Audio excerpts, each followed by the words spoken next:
रमज़ान मेरी उम्मत का महीना है, शाबान मेरा महीना है और रजब अल्लाह का महीना है।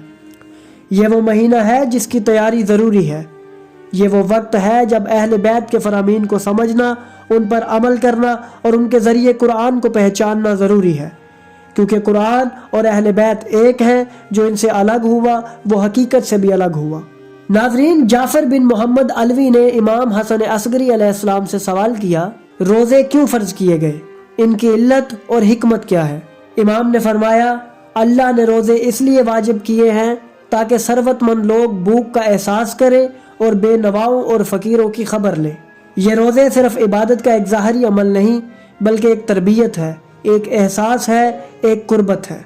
नाज़रीन, हज़रत इमाम अली रज़ा अलैहिस्सलाम ने फरमाया, माह रमज़ान के चाँद के देखने के साथ उसके रोज़े वाजिब हो जाते हैं और ये रोज़े उस वक्त तक रखने चाहिए जब तक माह